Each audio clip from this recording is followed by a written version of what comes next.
Hi, good morning here from Palm Springs, California. Valerie Milano, the senior editor of the Hollywood Times and also with Aspiring Magazine. And I'm so glad to have our guest talking about his film today. If you could please introduce yourself. Thanks again for joining us. Of course, thanks for having me. My name is John Field Brown. I'm the writer and director of the short film You're Smackin. I'm from Austin, Texas. I just graduated film school at Texas State 2 months ago. So I was in the San Marcos the past 4 years, but I'm back in Austin, and I'm glad to be here. Happy to be here. Great. Thank you. So what inspired this story and how much of it was drawn from real experiences or people you have known? Oh, entirely. Inspired by my childhood. I am literally Missy in this story. I'm the youngest of three. I have two older brothers, and growing up, initially we all sat next to each other at the dinner table. But after we started accusing each other of smacking on our food, it really got under our skin and on our nerves. And so slowly over time, we started going further and further away. And so now we're like all across the kitchen so we can eat in peace. But it's really an homage to my brothers as a just a heartfelt story about our relationship, and yeah, it was fun to make. Yeah, because the film felt very natural and realistic overall. What Mhm. was most important to you in creating that sense of authenticity? What's most important? Let's see. Um, I mean, I feel uh, it did really help that my mom did film a lot of me and my brothers growing up, and so a lot of it is on VHS. And when I was writing this, I because it's a 6 minute short, and so I wanted to keep it contained because it's a student budget, and so I knew I wanted to tell a story of this relationship in one location. The entire thing takes place in this kitchen living room area, and when writing, I just was having a difficult time on what to highlight and what uh, aspects to tell of these characters that reveal this information and give us the satisfaction at the ending. And these videos that my mom filmed of me and my brothers just messing around, playing, really helped. And so I found this whole container of this VHS in her closet, and I immediately got it digitized. And then in the car, I'm watching them on my laptop because they sent the file over, and I immediately just pulled over on the road and started watching them because I was so excited to see them. And it made me very emotional. And yeah, I immediately just got inspiration and just wanted to stay true. I wanted to make the essence of the story to stay true of the feeling I felt watching those VHS videos. So Yeah, keeping that through line.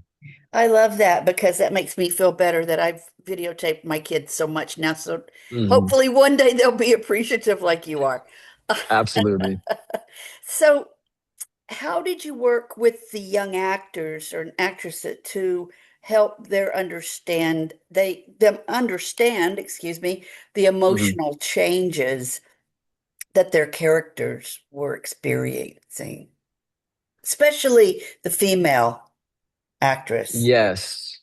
Yeah, yeah. And like I said, I'm literally Missy. I'm the youngest. I'm the one who always got picked on growing up. And so um yeah, it was initially started with Sally Allen, my casting director, and she completely helped find this really great talent. And we just honed it in rehearsals. And I'm a believer of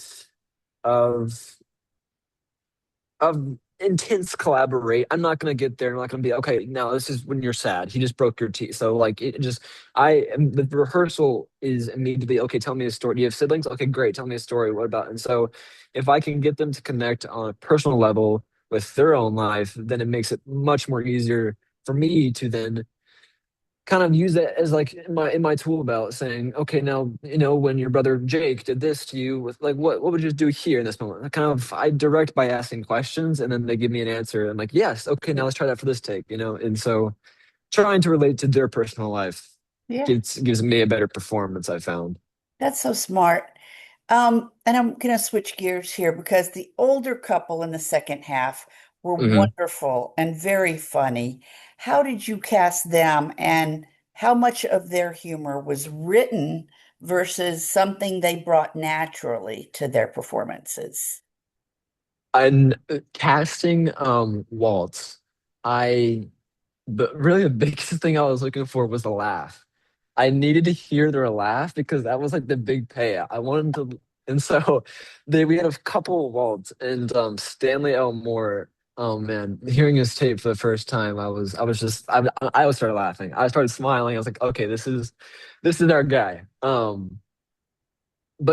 sorry, what was your question? I Yeah, got no, sidetracked. basically, how did you cast them, and how much of their humor was written versus something they Right. brought And naturally to the performance? um yeah, most of it was on the script. Really, what really sold that scene was their timing. I feel like in the chemistry read we had with them, Polly and Stanley, they just felt like siblings, and their timing, even in the rehearsal and the audition, was just it clicked very easily, and I knew that this was the couple here that this is the brother sister here that I know is on screen. And so they just had great timing with this material and they read it very well. Good, perfect. Mhm. You know, the scenes also gave the film a noticeable shift in energy. What did you want the older couple to add to the story?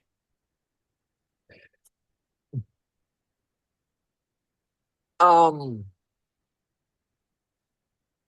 it was really this nugget of the idea when writing of how can I express the thought of some things never change, and the nugget was born when I was writing and thinking about the question.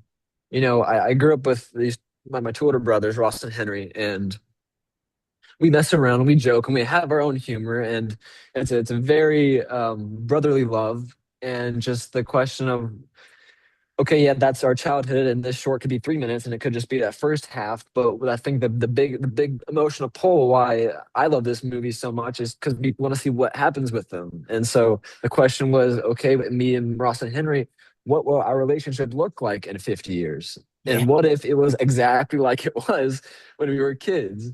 And so I wanted to keep that childhood essence, but with these new characters in this new setting, in this new world.